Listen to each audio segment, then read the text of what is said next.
Em todo o mundo civilizado, o parlamento não é apenas um belo edifício para aprovar leis, mas, antes de tudo, um espaço para buscar acordos. É o espaço das forças políticas para buscar compromissos, expressar seus próprios pontos de vista, defender os interesses de diferentes grupos sociais, discutir projetos de desenvolvimento do Estado e promover o confronto de diferentes visões e abordagens. Afinal, o parlamento é um símbolo da liberdade de expressão, sem a qual simplesmente não é possível uma vida política competitiva e normal. Na Federação Russa, como se sabe, tudo é feito nas coxas. Por isso, o parlamento russo não é um órgão independente de poder, mas simplesmente um apêndice do regime mafioso e chequista no poder, um resquício da quase-democracia de Yeltsin, que nos últimos 25 anos tem desempenhado apenas um papel cerimonial. Semelhante ao Reichstag na Alemanha de Hitler ou ao Soviete Supremo da URSS. Só para constar, só para dizer que existe.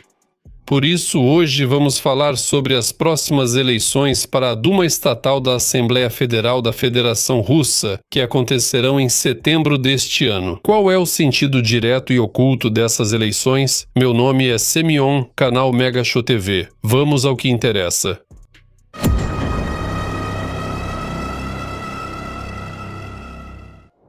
A Duma não é um lugar para discussões. Não é segredo para ninguém que há mais de 20 anos a Duma Estatal não é um órgão legislativo com ambições independentes, ainda que limitadas, e vontade política, mas simplesmente um instrumento obediente. Um instrumento nas mãos da administração presidencial e pessoalmente do próprio paizinho czar. Um instrumento para carimbar leis previamente preparadas. Ou seja, para legitimar decisões de alcance nacional já tomadas às escondidas nos aconchegantes gabinetes do Kremlin. A última vez que a Duma Estatal realmente decidiu algo de sério pode ser aproximadamente datada de 2003, quando Putin ainda não tinha sua matilha de cachorrinhos adestrados chamada Partido Rússia Unida. Nos primeiros anos de seu reinado, o anão do Kremlin ainda precisava se adaptar, manobrar e considerar o equilíbrio de forças e interesses de diferentes grupos de poder. Comunistas, União das Forças de Direita, Partido Yabloko e outras forças políticas cujos nomes já foram esquecidos até mesmo na própria Rússia. Ou seja, quero enfatizar, naquele tempo, Putin não podia simplesmente ordenar aos deputados, precisava negociar de igual para igual. Com o coração apertado, ele tinha que fazer concessões às antigas elites da era Yeltsin e, ao mesmo tempo, colocar seus próprios homens, que na maioria das vezes usavam sob ternos estrangeiros da moda, as insígnias de oficiais e generais da FSB. Mas depois da vitória triunfante da Rússia Unida em dezembro de 2003, formou-se uma supermaioria extremamente obediente, uma espécie de facção de cães leais ao czar, e a necessidade de não só ouvir a Duma, mas pelo menos levar em conta seus interesses vitais, desapareceu completamente. A cada ano, a influência do Kremlin sobre o parlamento crescia e o status de deputado era reduzido a zero, especialmente no contexto de que Putin apostava no máximo fortalecimento justamente do aparato de força. Por isso, na Rússia, ser um general da Guarda Nacional ou chefe do departamento regional do FSB era muito mais honroso do que ser deputado da Duma Estatal, e também mais lucrativo. Hoje, na realidade, a Duma Estatal é uma espécie de impressora universal, uma máquina de carimbar leis e outros atos normativos que são escritos na administração de Putin. Os mais importantes depois são riscados pessoalmente pelo czar Vladimir Tavrichesky, os menos significativos pelo primeiro vice-chefe da administração, Sergei Kirienko. Kirienko, entre todo o politburo de Putin, é quem garante que os deputados pressionem obedientemente os botões certos, e que se reunissem tanto segundo o cronograma quanto ao primeiro chamado do autocrata da Rússia. Lembre-se de como foi com as votações extraordinárias pela chamada anexação da Crimeia e de outras regiões ucranianas à Rússia, pelo reconhecimento da DNR e da LNR, pela mobilização, pela concessão ao presidente do direito de usar o exército russo no exterior, o que de fato justificou formalmente a invasão da Ucrânia pelas tropas regulares. Por fim, lembro a famosa frase do presidente da Duma Estatal, Boris Gryzlov, que anos atrás foi mandado para esquentar a cadeira como embaixador na Bielorrússia. Pois bem, quando ele ainda não era um aposentado político, ele revelou a essência do modelo de poder de Putin, dizendo: o parlamento não é lugar para discussões, não dá para tirar nem acrescentar nada, tudo é exatamente assim. O teatrinho ritual do Putin. A princípio, poderíamos colocar um ponto final nisso, mas você pode ter uma pergunta bastante lógica. Para que, afinal? Por que Putin precisa de uma Duma assim? Qual é a utilidade disso? Não seria melhor demitir esses 450 parasitas e usar o dinheiro economizado na operação militar especial? Que, aliás, agora já começaram a chamar oficialmente de guerra, no 5º ano. Alguns têm uma reação bem lenta, hein? Se for responder de forma simples, o ex-tenente-coronel da KGB tem um certo complexo de déspota oriental. Ele quer que todos os rituais e regras sejam seguidos à risca, mesmo quando não fazem sentido prático algum. O importante é que tudo seja pomposo e solene. Por isso, ele aprecia desfiles e eventos, principalmente com delegações estrangeiras. O povo gosta, e não ficamos envergonhados diante dos convidados. A Duma faz parte desse tipo de cerimonial do Kremlin. No fundo, ninguém realmente precisa disso, mas para Putin é extremamente importante que todas as formalidades sejam cumpridas. A Constituição prevê separação de poderes na Federação Russa, por isso é preciso ter um parlamento. Embora quase todos já ignorem essa Constituição, exceto para mostrar que a Crimeia e as 4 regiões ucranianas estão registradas nela, o czar gosta que tudo esteja em ordem. O espírito da lei não é respeitado, mas a letra é seguida à risca. Talvez isso venha dos estudos na Faculdade de Direito da Universidade Estadual de Leningrado. Vai saber. Na velhice, esses complexos juvenis acabam vindo à tona. Falando sério, a Duma não serve tanto para simplesmente aprovar leis, mas sim para demonstrar uma aparência de apoio popular. Quando os deputados votam unanimemente, ou quase unanimemente, por tudo o que foi escrito pelos escribas do Kremlin, isso meio que mostra que os representantes do povo pensam de acordo com a linha geral unificada. Por isso, os russos comuns precisam pensar assim. Caso contrário, podem ser chamados para uma conversa preventiva por pessoas à paisana.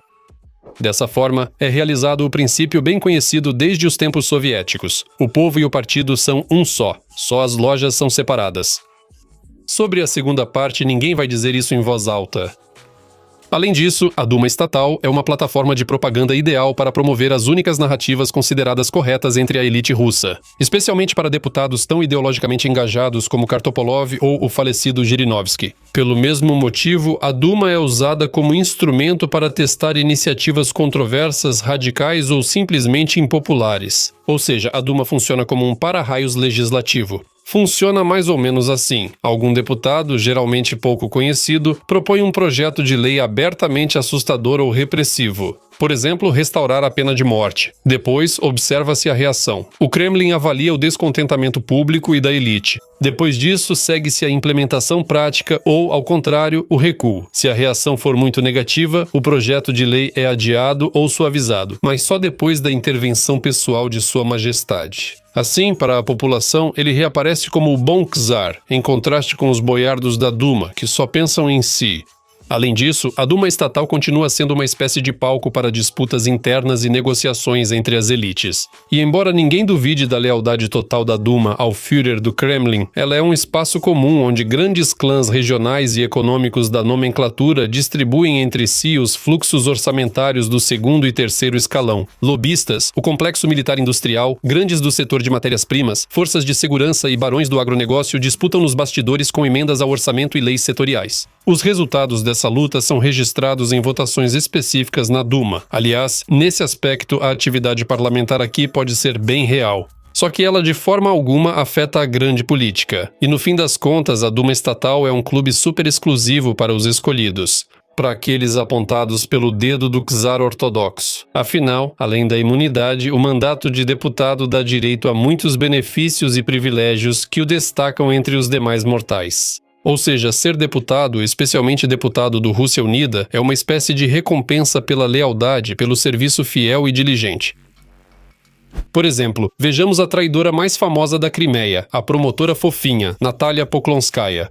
Ao trair seu juramento e passar para o lado dos ocupantes, ela passou 2 anos inteiros provando sua lealdade aos novos patrões. Por reprimir ativistas tártaros da Crimeia, ela ganhou uma passagem para o Artek de Moscou. E passou 5 anos inteiros descansando na Duma. Poklonskaya foi tentada pelo diabo e, após criticar a reforma da Previdência de Putin, foi excluída das listas da próxima legislatura. E a chutaram para ser embaixadora em Cabo Verde. Para um país que, sem uma lupa, mal dá para ver no mapa mundi. Claro, agora ela meio que voltou para a Rússia, mas leva uma vida bastante reservada. Então, ser o favorito do czar é uma tarefa ingrata e às vezes até perigosa. Eleições com um gostinho de adrenalina. E agora passamos diretamente para as próximas eleições. À primeira vista, as eleições na Federação Russa são um dos processos mais cuidadosamente controlados, mesmo antes de começarem. Os funcionários nas regiões, competindo entre si para agradar ao Kremlin, fazem de tudo para garantir a participação necessária e altos índices para a Rússia unida. Os números exigidos geralmente variam de 60% a 80%. Regiões mais atrasadas e oprimidas devem ter percentual maior. Afinal, todo mundo sabe que em Moscou, São Petersburgo e outras grandes cidades onde o público é mais ou menos instruído e sensato, há um sentimento de oposição bastante forte, então não dá para inventar números altos. Já no interior russo esquecido, é outra história. Lá sempre há espaço para agir livremente. De qualquer forma, se um governador qualquer não garantir a meta de resultados determinada de cima, depois das eleições ele praticamente será mandado embora. Não importa o quanto ele elogie sua lealdade ao czar ou pendure retratos de Putin no lugar de ícones. A vertical de poder russa, por sua essência, não é apenas corrupta, mas também um sistema muito implacável. Quem cai em suas engrenagens dificilmente consegue sair. Poucos que caíram em desgraça perante o czar conseguiram depois se reerguer. Vladislav Surkov e Sergei Ivanov, outrora poderosos, são exemplos marcantes disso. Por isso, tudo parece sob controle nas mãos do onipresente Kremlin, representado por Sergei Kirienko, responsável também por garantir os resultados desejados nas eleições, qualquer que seja o pleito. E se ele não der conta ou surgirem problemas inesperados, sempre haverá ajuda dos homens de uniforme da Lubyanka.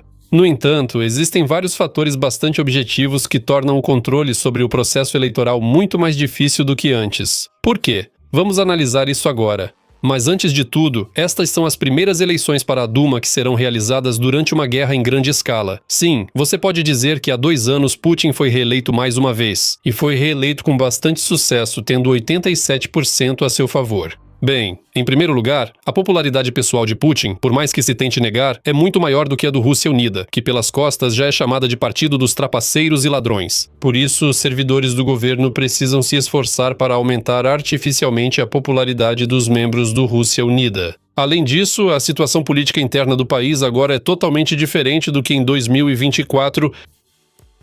Refinarias de petróleo pegam fogo diariamente na Rússia europeia. A gasolina é vendida por QR Code, gerando longas filas e brigas nos postos, lembrando tradições soviéticas. Junto com a censura na internet que está constantemente aumentando, a falta de perspectiva de uma vida normal e, o mais importante, com o crescimento do cansaço geral da guerra dentro da sociedade russa. Nesse cenário, a confiança nas autoridades inevitavelmente diminui, independentemente dos discursos dos propagandistas pagos. Especialmente nestas eleições, Ucrânia e Ocidente vão tentar agitar a situação para desestabilizar a Rússia internamente. Todos lembram que as primeiras e até agora últimas manifestações de oposição em Moscou sob Putin começaram no fim de 2011, logo após as eleições para a Duma estatal. Esse é o chamado Maidan na Bolotnaya, e o Maidan, sob certas circunstâncias, pode futuramente se transformar em uma verdadeira desordem. E então o Kremlin certamente pode não ter mais cabeça para a guerra. Os comunistas estão no comando. No entanto, mesmo sem influência externa, nas eleições o Kremlin pode enfrentar desafios muito difíceis. O principal é que, obviamente, parte das forças que se opõem à Rússia Unida pode adotar e liderar a tendência de aumento do cansaço com a guerra no país.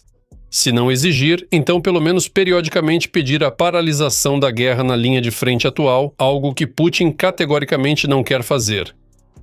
Representantes do maior partido de oposição da Rússia, o Partido Comunista, pedem separadamente o rápido fim das hostilidades. Vocês, claro, podem rir, mas os comunistas, apesar de serem chamados de oposição de bolso ou controlada junto com o LDPR do falecido Zhirinovsky, ainda podem surpreender. Assim, há mais de um mês, o deputado da Duma estatal pelo Partido Comunista, Vyacheslav Markaev, aliás, de origem buriata, escreveu em seu canal do Telegram uma heresia inédita. Ele pediu às autoridades um plano público claro para encerrar a operação militar especial, baseado nos interesses nacionais da Rússia. Ele destacou a queda no padrão de vida dos russos nos últimos anos e o aumento constante da corrupção durante a guerra, enfatizando a ineficácia da liderança sem citar nomes. E no final do seu discurso, Markaev disparou: "O país está à beira de uma explosão social, e toda a responsabilidade por isso recairá sobre o poder que se perpetua." A mensagem é clara: a operação militar especial deve parar e o poder ser compartilhado. Esse tipo de declaração pode ser chamado de falha do sistema ou acaso, mas quase ao mesmo tempo que Markaev, outro deputado comunista também pertencente a uma minoria nacional, Rinat Suleimanov, declarou que a Rússia precisa encerrar a guerra na Ucrânia o mais rápido possível, pois a economia do país simplesmente não vai aguentar a continuação do conflito. Ele ressaltou que não é viável estender a operação militar especial, pois cerca de 40% do orçamento federal já vai para defesa e segurança. Isso não só impede o desenvolvimento e os investimentos futuros na economia, mas também leva ao aumento da inflação e à redução dos gastos sociais. Afirmou que o atual crescimento da economia russa está ligado exclusivamente ao aumento do complexo militar industrial e ao fortalecimento da militarização. No entanto, os produtos do setor militar, por si só, não têm valor de consumo e, portanto, para o cidadão médio comum, eles não têm absolutamente nenhuma importância. Sim, claro, toda essa crítica à guerra tem um caráter mais econômico e até puramente mercantil, e o regime de Putin é criticado com extrema cautela, sem menção direta ao sol dos sóis. E os comunistas, é claro, os atuais, os representantes modernos das ideias do marxismo e do leninismo, não hesitam em ter seus próprios negócios e circulam pelas avenidas de Moscou não em Pobedas e Volgas, mas em Lexus e Mitsubishi novinhos em folha. Mas mesmo por uma posição tão elementar, simplesmente parar de atirar, muitos eleitores podem votar. Essas tendências na sociedade russa ficam claras pelo rápido aumento da aprovação do Partido Comunista da Federação Russa no fim de junho e início de julho. Esse fato bastante incomum foi confirmado até mesmo pela mídia pró-governo. Na verdade, não quero que tenham ilusões desnecessárias. Nas últimas eleições presidenciais, o então desconhecido Boris Nadezhdin tentou adotar uma linha semelhante e sua popularidade cresceu rapidamente em meio a narrativas cautelosas sobre a necessidade de encerrar a operação militar especial. Mas nesse caso, o Kremlin agiu de forma antecipada e simplesmente negou o registro de Nadezhdin como candidato. Um partido até então leal ao regime dificilmente será excluído das eleições para a Duma estatal. Muito provavelmente, pessoas educadas ou nem tão educadas da Lubyanka vão pedir ao líder de 82 anos do Partido Comunista da Federação Russa, Gennady Zyuganov, para ajustar um pouco a retórica de seus candidatos excessivamente rebeldes e, de modo geral, parar de falar por conta própria nas bases. Mas mesmo assim, 225 deputados são eleitos não por listas partidárias, mas por distritos majoritários. E lá é muito mais difícil controlar a situação, ainda mais porque os deputados eleitos em distritos uninominais, independentemente da filiação partidária, sempre são mais sensíveis à voz do povo, especialmente antes das eleições, porque eles querem muito ser reeleitos. E lá o tema da guerra e as críticas ao governo por causa disso certamente vão surgir, e não será a última vez. Especialmente nas regiões próximas à linha de frente, as províncias de Kursk, Briansk, Rostov, e também nas repúblicas nacionais como Buriatia, Bashkortostão ou Yakutia. Afinal, não é segredo para ninguém que muito mais não-russos morrem nesta guerra do que propriamente russos étnicos, uma limpeza étnica velada por parte de Putin, e nem precisa do Hitler. Nossos corações clamam por mudanças. Diferente de eleições passadas, será muito difícil para as autoridades usarem as atuais eleições para a Duma estatal para unir a população russa. Nas condições atuais, elas devem acirrar divisões e fortalecer contradições já presentes na sociedade. Ainda mais porque consolidar apoio em torno da Rússia unida, mesmo em tempos mais tranquilos, já era uma tarefa difícil. Vou repetir de propósito, a situação política interna atual na Rússia é muito complicada. Grande parte da elite, sem ligação com contratos de defesa ou segurança e sem se beneficiar diretamente da guerra, tem interesse objetivo em que ela termine logo. Eles estão muito insatisfeitos com a guerra e as sanções ocidentais ligadas a ela. Mesmo com milhões, já não se vive como antes. Roubava dinheiro, enviava-te um paraíso fiscal, comprava iate em Miami e 2 apartamentos em Londres. Agora, isso não é mais possível. Muitos oligarcas e altos funcionários não gostam do isolamento cada vez maior da Rússia em relação ao mundo ocidental e do aumento da dependência da China. Claro, se a situação tomar um rumo realmente ruim e a popularidade da Rússia unida continuarem caindo enquanto cresce a popularidade de outras forças políticas, mesmo que desconhecidas, o regime sempre pode recorrer a uma opção reserva, ajustar o resultado das eleições por meio da votação eletrônica ou, do jeito antigo, manipular através das comissões eleitorais. Ninguém anulou o esquema de inserir várias cédulas marcadas para o candidato escolhido. No entanto, se houver uma forte expectativa de mudanças e renovação do poder na sociedade, estabilidade e alguma das forças de oposição conseguir aproveitar essa tendência, não se pode descartar a repetição do cenário da Praça Bolotnaia em 2011, onde os protestos justamente começaram, junto com as acusações de falsificação dos resultados da votação. E como está a situação da guerra? Vamos conversar mais um pouco sobre a mobilização que está por vir, ou melhor, sobre a nova onda dela. Atualmente, quase todo o espaço informativo está repleto de notícias sobre o período pós-eleições para a Duma estatal. Nos últimos 10 dias de setembro, ou quando a nova composição for oficialmente reunida, ou seja, em meados de outubro, Putin anunciará novamente a mobilização em toda a Rússia. Parcial ou total, isso não é tão importante. O importante é que ela não será mais oculta como agora, mas aberta e forçada, exatamente como no outono de 2022. Vou dizer o seguinte: existem realmente fatores objetivos que permitem ao bom czar tomar medidas tão impopulares. Tem um vídeo separado sobre esse assunto no meu canal. Um fator evidente é a queda no número de pessoas dispostas a assinar contratos, mesmo por muito dinheiro, enquanto aumentam mortes e feridos graves. Isso ocorre devido à expansão da zona de morte na linha de frente. Os drones ucranianos baratos há muito se tornaram a principal força de ataque nesta guerra, reduzindo ao mínimo a superioridade da Rússia em aviação, artilharia, blindados e efetivo. Na minha opinião, a chance de retomar a mobilização após as eleições para a Duma é média. Não é zero, mas também não é máxima. Isso dependerá de dois fatores. Primeiro, sobre a situação na linha de frente. Se a situação geral não for favorável para a Rússia, desconsiderando o fator nuclear, então a mobilização de algumas centenas de milhares de pessoas simplesmente se tornará a única maneira de tapar os buracos. Ou seja, Putin, junto com o Estado-Maior, em primeiro lugar vai se basear nos resultados concretos da atual campanha de primavera-verão. Em segundo lugar, muito depende da situação da economia russa. Se os cálculos indicarem servos suficientes para manter a retaguarda e a linha de frente, a mobilização se torna mais provável. A escassez de mão de obra na produção pode ser compensada se houver interesse com a contratação em massa dos chamados Rovshan e Jamshut, que trabalham quase por uma tigela de pilaf. Quanto à impopularidade da mobilização em si, Putin pode justamente usar a Duma de propósito para diluir a responsabilidade. Por exemplo, na primeira sessão da nova legislatura, os deputados podem, logo após prestarem juramento, apelar ao czar paizinho pela mobilização para salvar a pátria. Esse truque, feito a pedido dos trabalhadores, ao mesmo tempo criará a aparência de vontade popular e manterá a imagem de um líder justo e sábio. A popularidade futura desses deputados pode facilmente cair a zero, mas isso importa para Putin? Ainda melhor, os nobres obedientes ficarão ligados ao czar por uma responsabilidade compartilhada e pelo sangue dos cidadãos comuns, exatamente como membros da máfia com seu chefe, seguindo as tradições de um poderoso chefão e do clã soprano. Qual é o nosso interesse? Falando objetivamente, as eleições para a Duma estatal não vão influenciar fundamentalmente o curso da guerra, pois as decisões estratégicas não são tomadas no plenário, mas sim no cérebro doentio de um velho ancião, que só de vez em quando sai de seus bunkers para a superfície e praticamente não tem contato com a realidade da vida.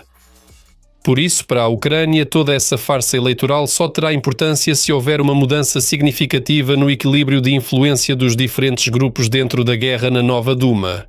Ou seja, na direção daqueles que desejam encerrar a guerra mais rapidamente na atual linha de frente. Se as facções do Kremlin que querem interromper a operação militar especial, mesmo temporariamente, tiverem mais peso político que as favoráveis à continuação da guerra até a vitória final. E para agitar a situação dentro do establishment russo, até os comunistas servem. Não há problema, o fim justifica os meios. Naturalmente, ninguém vai criticar Putin diretamente da tribuna da Duma. Deus me livre. É mortalmente perigoso para a vida e a saúde. Mas se cada vez mais vozes começarem a falar sobre a necessidade de um cessar-fogo com a Ucrânia, essa tendência, por definição, começará a minar a solidez do regime de Putin por dentro. É uma espécie de tática dos 1000 cortes. Com esse cenário, no futuro pode aumentar a luta nos bastidores e as intrigas do Kremlin, que hipoteticamente podem levar a uma conspiração bem real. E aí, com sorte, leva até uma tabaqueira na cabeça. Vai saber, né? Por hoje é isso. Obrigado por assistir e aos patrocinadores pelo apoio ao canal neste momento difícil. Nos vemos no próximo episódio. Até mais, pessoal!